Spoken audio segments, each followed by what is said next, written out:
नमस्कार साथियों, स्वागत है आपका। आज हम बात करेंगे राजस्थान की एक ऐसी सभ्यता के बारे में जिसके प्रश्न राजस्थान की लगभग हर भर्ती परीक्षा में कहीं न कहीं हमें देखने को मिलता है। आज हम बात करेंगे राजस्थान की कालीबंगा सभ्यता के बारे में।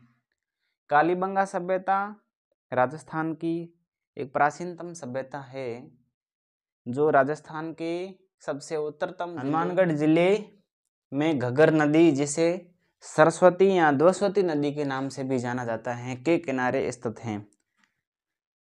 ये एक कांस्य युगीन सभ्यता है। इस सभ्यता की खोज 1952 में अमलानंद घोष के द्वारा की जाती है और इस सभ्यता का उत्खनन है वो 1961 से लेकर के 1967 तक बीबी लाल यानी ब्रज बिहारी लाल और बी के थापर यानी बालकृष्ण थापर के द्वारा इनका उत्खनन किया जाता है। इस सभ्यता की सर्वप्रथम जानकारी है वो एलपी टेसीटोरी के द्वारा दी जाती है। एलपी टेसीटोरी के द्वारा इस सभ्यता की सर्वप्रथम जानकारी है वो दी जाती है। सभ्यता का उत्खनन है वो 5 स्तर पर उत्खनन किया जाता है। इस सभ्यता से बहुत सारे अवशेष निकलते हैं।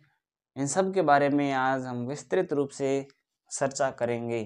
तो सबसे पहले कालीबंगा। कालीबंगा का अर्थ क्या होता है? तो इसका अर्थ क्या है? कालीबंगा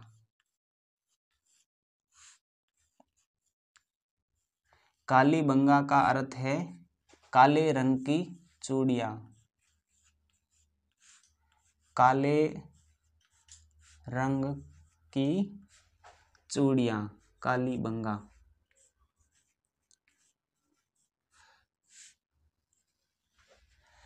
सबसे पहले इसका पता किसने लगाया था? तो सबसे पहले इसका पता लगाया था एलपी टेसीटोरी ने।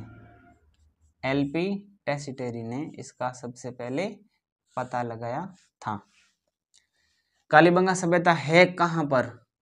तो कहाँ है ये? है कहाँ पर है?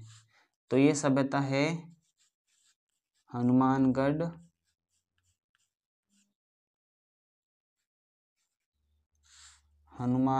के घग्गर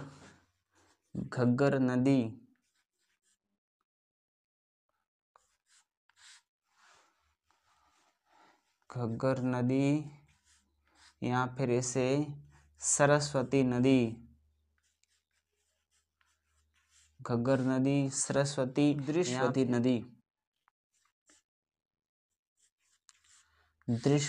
नदी के नाम से भी जाना जाता है के किनारे ये सभ्यता विकसित होती है। अब इस सभ्यता की सबसे पहले खोज किसने की थी?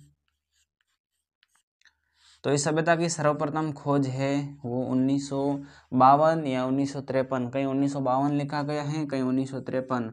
तो 1953 में इसकी खोज है वो अमलानंद घोष के द्वारा की जाती है।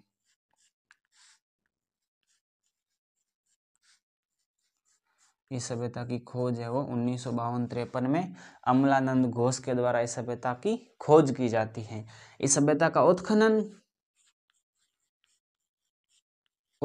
कौन करते हैं? तो इस सभ्यता का उत्खनन है वो बीबी लाल, बीबी यानी ब्रज बिहारी लाल, बीबी लाल और बी के थापर, बी के यानी बालकृष्ण थापर,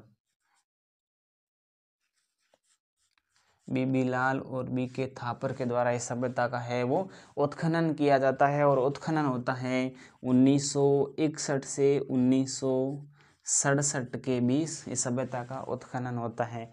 ये सभ्यता कैसी सभ्यता है कैसी सभ्यता है?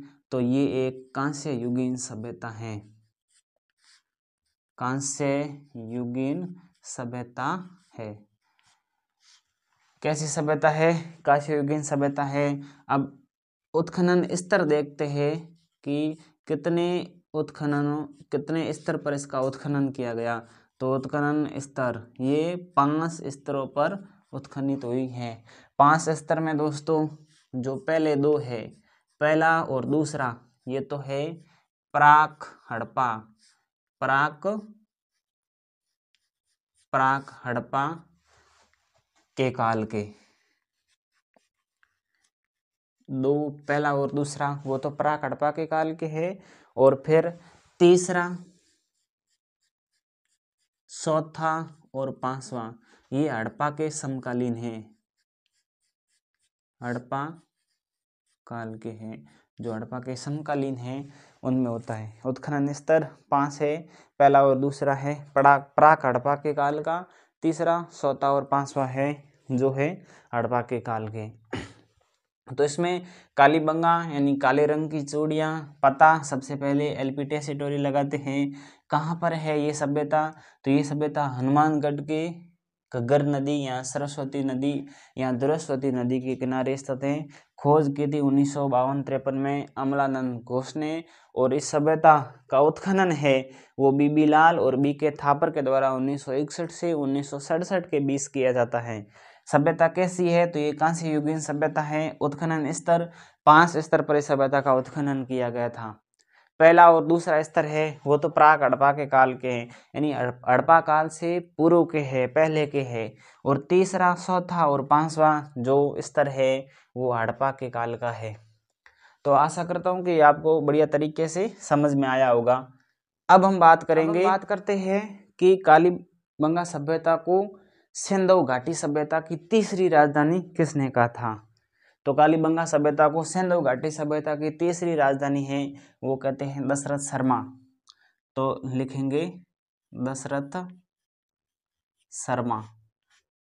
दशरथ शर्मा है वो कालीबंगा को सिंधु सभ्यता की तीसरी राजधानी कहते हैं।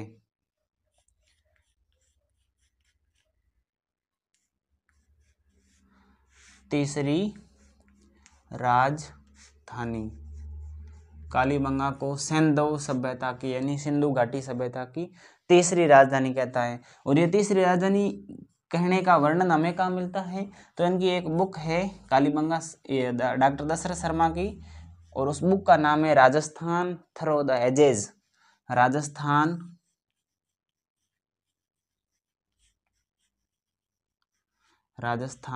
थ्रू द एजेस,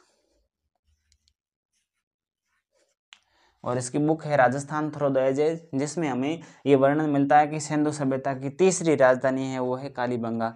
तो कालीबंगा सिंधु सभ्यता की तीसरी राजधानी है। तो पहली और दूसरी कौन सी है? तो इसकी सिंधु सभ्यता की फर्स्ट राजधानी है वो है हड़प्पा।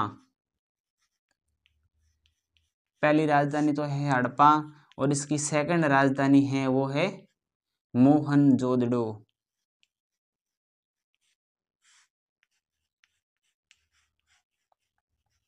ये हड़प्पा और मोहनजोदड़ो दोस्तों दोनों ही वर्तमान में पाकिस्तान में हैं। और थर्ड राजधानी हो गई कालीबंगा, जो जिसका वर्णन हमें Rajasthan through the ages doctor Dashrath Sharma की पुस्तक है उसमें मिलता है।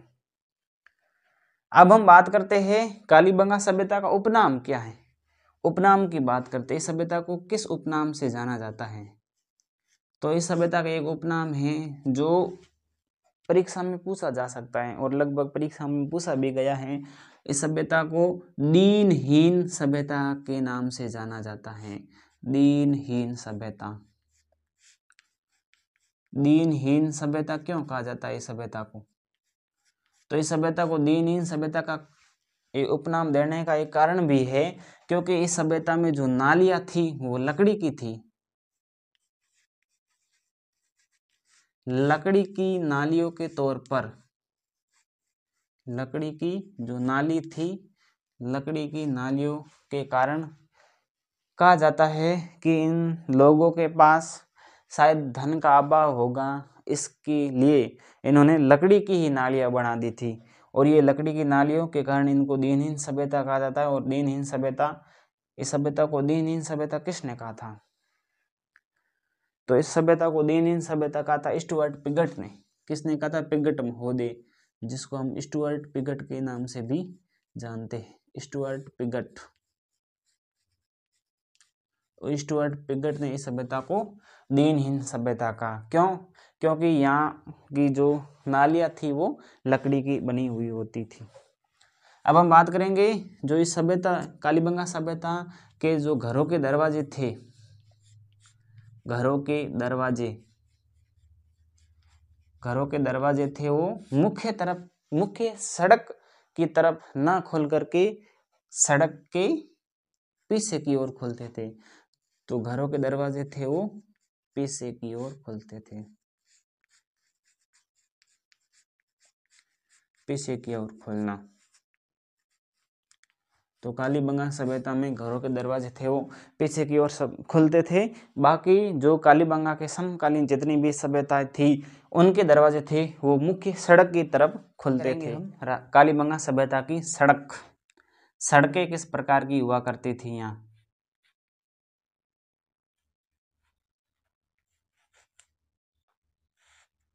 सड़क, कालीबंगा सभ्यता की सड़कें थी वो समकोण पर काटती हुई प्रतीत होती है। सड़कें थी वो समकोण पर काटती हुई प्रतीत होती है। समकोण पर काटना, सड़कों का समकोण पर काटना। और सड़कें थी वो किस पद्धति से बनाई जाती थी? तो पद्धति थी वो थी ग्रिड पद्धति, ग्रिड पद्धति। और इस ग्रिड पद्धति को हम सेम्सफोर्ड या ऑक्सफोर्ड पद्धति के नाम से भी जानते हैं। ऑक्सफोर्ड पद्धति,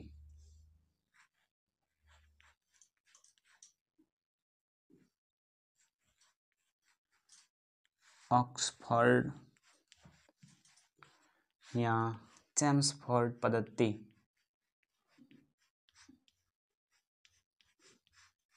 सेम्सफोर्ड, ऑक्सफोर्ड या सेम्सफोर्ड पद्धति के नाम से भी जानते हैं। और जो इनके घरों के दरवाजे थे वो सड़क, इस मुख्य सड़क के सामने न खुल करके सड़क के दूसरी ओर यानी सड़क घरों के पीछे की ओर दरवाजे इनके खुलते थे। और सड़कें थी वो समकोण यानी 90 डिग्री पर इनकी काटती हुई प्रतीत होती हैं। फिर हम बात करते हैं इनकी लिपि कैसी थी। इन लोगों की जो लिपि थी वो किस प्रकार की थी? तो इन लोगों की लिपि थी वो ब्रिस्टोफेदन लिपि थी, ब्रिस्टोफेदन, जिसको हम गोमुद्रिका लिपि के नाम से भी जानते हैं। गोमुद्रिका लिपि, ब्रिस्टोफेदन या गोमुद्रिका लिपि भी कह देते हैं, वो इनकी लिपि थी। और कालीबंगा सभ्यता की लिपि है वो अभी तक शायद पढ़ी नहीं गई है। इसके बाद बात करते हैं कि कालीबंगा सभ्यता से क्या क्या अवशेष मिले, अवशेषों के बारे में।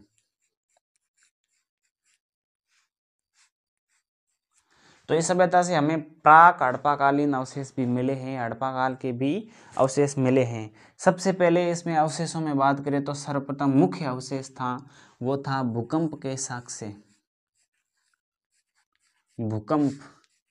भूकंप के साक्ष्य हमें कहाँ से मिलते हैं? तो भूकंप के साक्ष्य मिले थे हमें कालीबंगा से। इसके बाद इस सब कालीबंगा से हमें एक साथ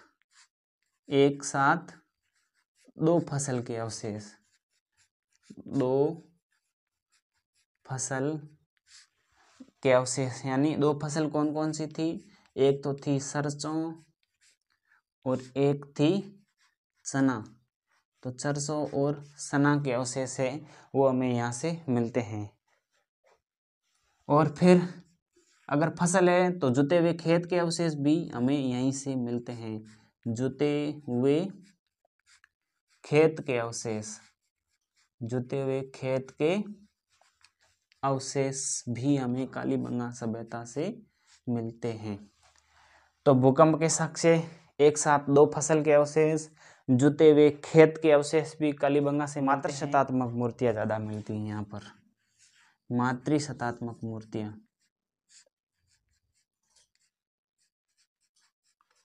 मातृशतात्मक मूर्तियां। मात्र शतात्मक मूर्तियां यहाँ ज़्यादा मिलने के कारण कालीबंगा सभ्यता को मात्र शतात्मक समाज भी कह देते हैं। हमें 7 अग्नि वेदिकाएं भी मिली हैं। 7 अग्नि वेदिका।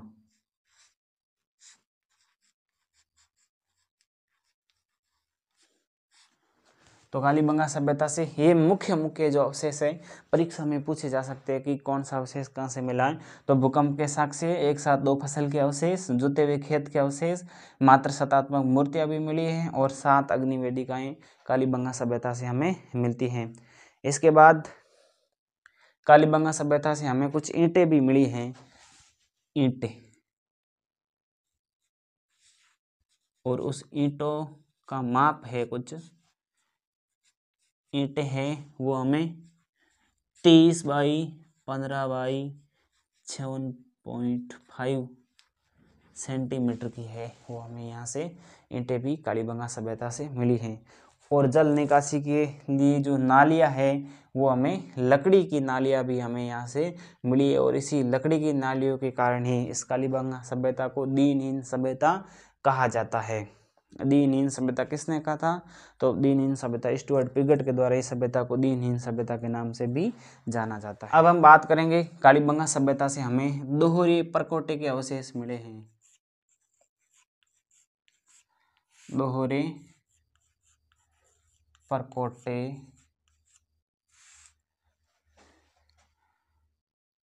के अवशेष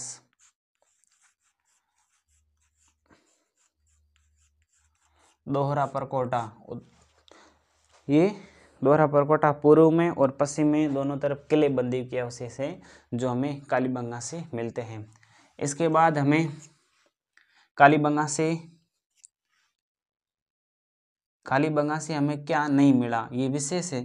कालीबंगा से हमें लोहा, घोड़ा एंड मात्र शतात्मक मंदिर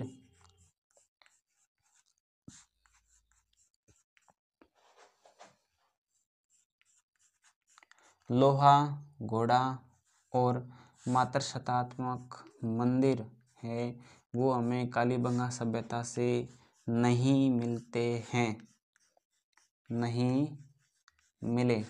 ये इम्पोर्टेंट चीज़ है, याद रखने लायक है कि कालीबंगा सभ्यता से हमें लोहा, घोड़ा और मात्र शतात्मक मंदिर के अवशेष हैं जो हमें नहीं मिलते हैं। बाकी सभी चीज़ें मिलती है, जबकि यहाँ से लोहे का, घोड़े का और मात्र शतात्मक मंदिर के अवशेष हमें नहीं मिलते हैं।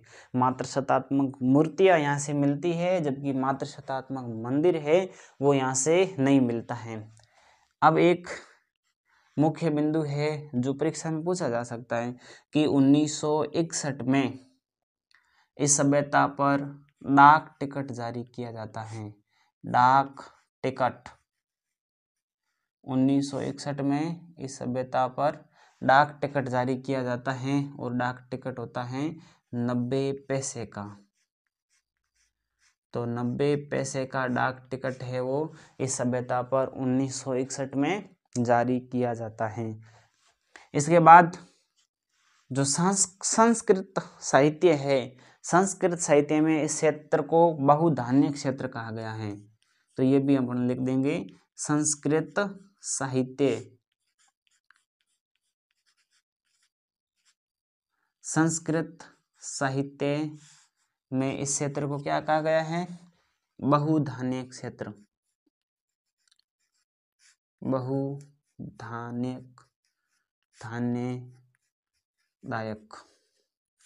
बहुधान्यदायक क्षेत्र कहा गया है संस्कृत साहित्य में। इसके बाद कपास को ये लोग क्या कहते थे? कपास को ये लोग सिंडन कहते थे, सिंडन, कपास को कहते थे सिंडन।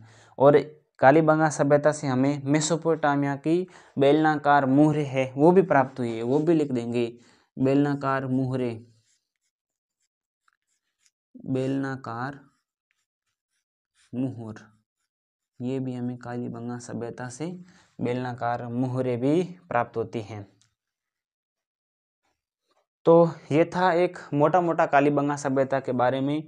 शायद मैंने पूरी कोशिश की है कालीबंगा सभ्यता के बारे में बताने की। लगभग परीक्षा में पूछे जाने वाले जो भी सवाल थे वो हमने यहाँ पूरे के पूरे पढ़े हैं कालीबंगा सभ्यता से। और अगर कोई बाकी रह जाता है इम्पोर्टेंट पॉइंट तो मैं उनका कम्युनिटी पोस्ट में एक पोस्ट करके उनके बारे में बता दूंगा। बाकी तो आज हमने क्या क्या पढ़ा था। सबसे पहले कालीबंगा सभ्यता है जो राजस्थान के हनुमानगढ़ जिले में घग्गर नदी जिसे सरस्वती नदी या दृश्यवती नदी के नाम से भी जाना जाता है के किनारे स्थित है। इस सभ्यता का सबसे पहले पता एलपी टेसीटोरी ने लगाया था और ये एक कांस्य युगीन सभ्यता है। इस सभ्यता की खोज 1952 में अमलानंद घोष 1952-53 में अमलानंद घोष ने की थी और इस सभ्यता का उत्खनन है 1961 से 1967 के बीच बीबी लाल और बीके थापर के द्वारा किया जाता है। बीबी लाल यानी ब्रज बिहारी लाल और बीके यानी बाल कृष्ण थापर के द्वारा इस सभ्यता का उत्खनन किया जाता है। इस सभ्यता पर 1961 में 90 पैसे का डाक टिकट जारी होता है। ये एक ऐसी सभ्यता है जहाँ पर लकड़ी की नालियाँ बनाई जाती है और लकड़ी की नालियों को देखते हुए स्टुअर्ट पिगट ने कहा था कि स्टुअर्ट पिगट ने क्या कहा था कि ये एक दीनहीन सभ्यता है, ये एक गरीब सभ्यता है। फिर डॉक्टर दशरथ शर्मा ने इस सभ्यता को सिंधु सभ्यता की तीसरी राजधानी का और डॉक्टर दशरथ शर्मा ने अपनी एक पुस्तक राजस्थान थ्रू द एजेस में जिसका वर्णन किया है। और सिंधु सभ्यता की पहली राजधानी हड़प्पा है और दूसरी राजधानी है वो मोहनजोदड़ो है और तीसरी राजधानी है वो कालीबंगा है। कालीबंगा सभ्यता की लिपि है वो ब्रेस्टोफेदन लिपि है जिसे गोमुद्रिका लिपि के नाम से भी जाना जाता है। कालीबंगा सभ्यता से हमें भूकंप के अवशेष मिले हैं। कालीबंगा सभ्यता से जुते हुए खेतों के अवशेष मिले हैं। कालीबंगा सभ्यता से एक साथ 2 फसल के अवशेष भी मिले हैं जिसमें चना और सरसों हैं। कालीबंगा सभ्यता से हमें मातृ शतात्मक मूर्तियों के भी वर्णन मिला है। कालीबंगा का पशु भी मिला है। कालीबंगा सभ्यता से हमें लोहा घोड़ा और मातृ शतात्मक मंदिर के अवशेष नहीं मिलते हैं। दोहरे परकोटे के भी अवशेष मिलते हैं कालीबंगा सभ्यता से। और संस्कृत साहित्य में इस सभ्यता को बहुत धान्यदायक क्षेत्र कहा जाता है और कपास को ये लोग सिंडन के नाम से जानते थे। कालीबंगा सभ्यता का खुदाई है वो 5 स्तरों पर की जाती है। पहला स्तर और दूसरा स्तर प्राक हड़प्पा के काल का था यानी हड़प्पा से पूर्व का था। तीसरा चौथा और 5वां स्तर है वो हड़प्पा के समकालीन स्तर था। इस सभ्यता से हमें ईंटें मिली हैं। तो मैं आशा करता हूँ कि ये वीडियो आपको बढ़िया लगा होगा, आपके ये ज्ञान में वृद्धि करने लायक वीडियो होगा। जुड़े रहिए अगले वीडियो के लिए। बहुत बहुत धन्यवाद।